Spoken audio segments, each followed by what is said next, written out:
They laid out the red carpet, treated us very nicely. Then they said, what do you think of our society as it is now? I said, I have to go all through it, then I'll tell you. So they flew us all over to their islands in the sea, Palma. We've been all through Dubai. And they fed us real well. Then I said, it's not going to work. They said, what do you mean? They got angry. I said, don't get angry, listen to me. If you have a system that depends on tourists, if there's an economic dip in the world, you're not going to get any tourists. So they said, but we're building a lot of things. I said, like what? We built a big desalinization plant that converts salt water to drinking water. And I flew over it, we landed, I looked it over. I said, what do you do with the water? I said, we built the world's biggest water park where you slide down the hill. I said, that is insane, not insane. Right. Insane means not bright. I said, so you live in a desert country, you should build hydroponic gardens. You know what that is? Soilless agriculture. You should build and import all materials you have scarcity of. You build for tourists, every building is a different size. You got architects from all over the world in Dubai, and they're all egotists. They build a tall building with their name on it. See? So architect Jones, architect Smith, that's the bullshit world. So what you need is something like this, survival system. Then later on, in the creative world, which I'll get into a little later, in the creative world you go into detail, but I better finish this. All these roadways are very dark, black, and there's piping underneath it running up and back. In Florida, you get 50 watts for every square yard.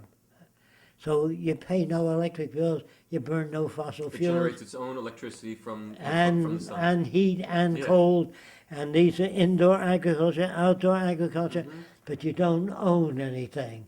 There are 100 bicycles right here, and you ride through the country. You check them out. This way, you go to the golf. If you play golf, I don't like that at all. But if you do, there's a clubhouse. When you get in there, you check out the clubs you want. Right. Play, leave them there. This way you lug all the crap home. You got a closet full of crap. You get what I'm talking about? I do. It goes much further that way. This is my perfect dream. I've been working on this all my life. I understand. You understand that? How do we get rid of a person's ego, the need to control things? Because that's really what it comes down to, is the internal corruption, the internal fear. Okay. When I was a kid, other kids used to say, my plane is better than yours. Right. That's ego. Right. I met one kid, very different. I built a strange airplane. I never built anything normal. Rotary wings, not propellers. The wings rotated. I built all kinds of strange airplanes. Do you understand that? Yeah. All right, and the normal kids used to make fun of me. What the hell's that supposed to be? But I worked alone a lot because I didn't depend on approval of other kids. If you depend on that, you become normal. So I did not seek approval.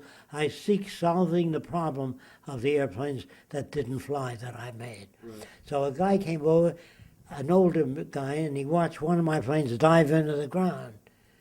And I was sitting there scratching my head. He says, you know, Jacque, your wing is too far back. I said, where did you get that idea from? He says, I made the same mistake you did. So I didn't make a mistake. I didn't know any better.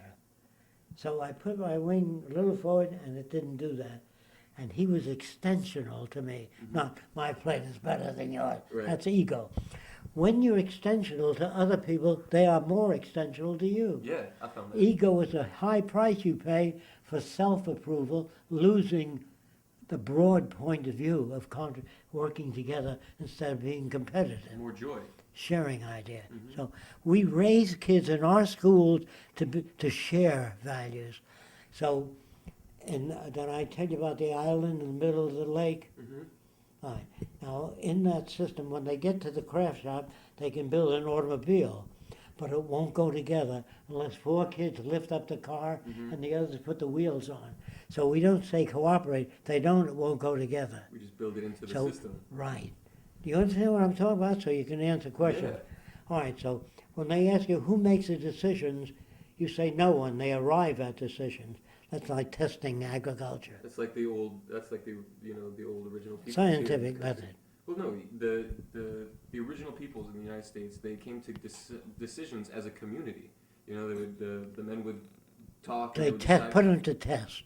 Yeah. If things like engineers don't say this is the strongest wire made, the other engineer says, I don't understand. Well, its tensile strength is so much. He says, that much? He says, then he puts it in the machine, tears it. He says, you're right. I love that system. When we design airplanes, we figure the wings will hold 25 pounds per square foot. That's safe. Then we put sandbags on it until it breaks.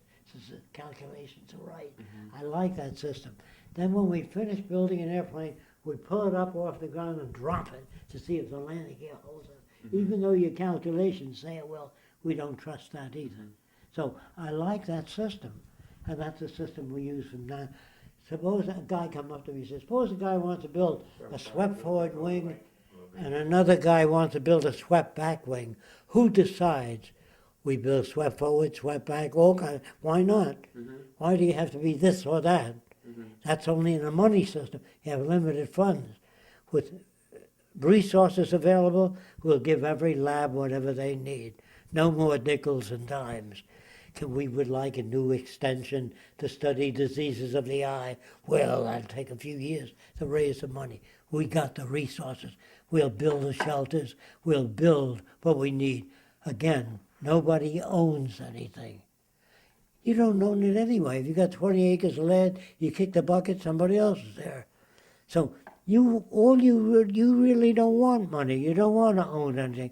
All you want is access to what you need. Be able to do what your soul's longing to do. Yes, except hurt other people. So we'll go to work on you if you do.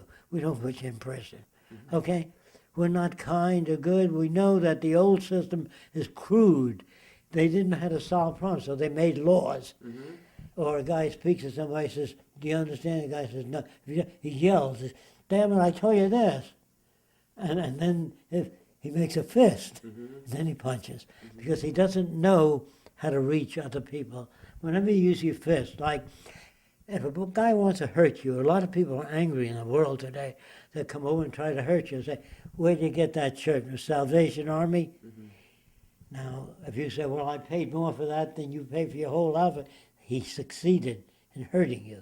The proper answer is, I found it in the reject pile of the Salvation Army. See, the guy can't hurt you. You see what I mean? A lot of people get angry and they don't. Why aren't you married 3 times? No, 11. So they're trying to hurt you when they come up with something like that. Wasn't your father once in prison? 11 times. See, they can't hurt you. There's a lot of people out there very unhappy in the world, and they want to, why don't you guys punch the hell out of each other? And that injures their brain. They become senile earlier. And so there'll be no prize fights. Not that I don't like them. They're not good for people. And they say, well, what's the matter with a prize fight? 2 guys there? What's the matter with a bullfight? The bull sometimes in Spain, they have the bull run down the street and people get the hell out of the way. That's normal to that culture. We will outgrow that through education. You can't outlaw it. You can educate them out of it. So all the things that we consider normal, like a young lady flying an airplane upside down through a hangar, is to amuse a lot of sick people. They don't need to fly upside down to show me how good you are. Or people, at least when I was a kid, I don't think you've ever seen this, but people used to sit on a telephone pole for 7 days. People would bring them food to break a record. Why? Because people didn't exist. They had no recognition. So they'll sit on a telephone pole, or they'll walk a tightrope between 2 skyscrapers. And next year, nobody comes to see them unless their brother-in-law is on their shoulder while they're walking a tightrope. Then they got their nephew on his shoulder. Right.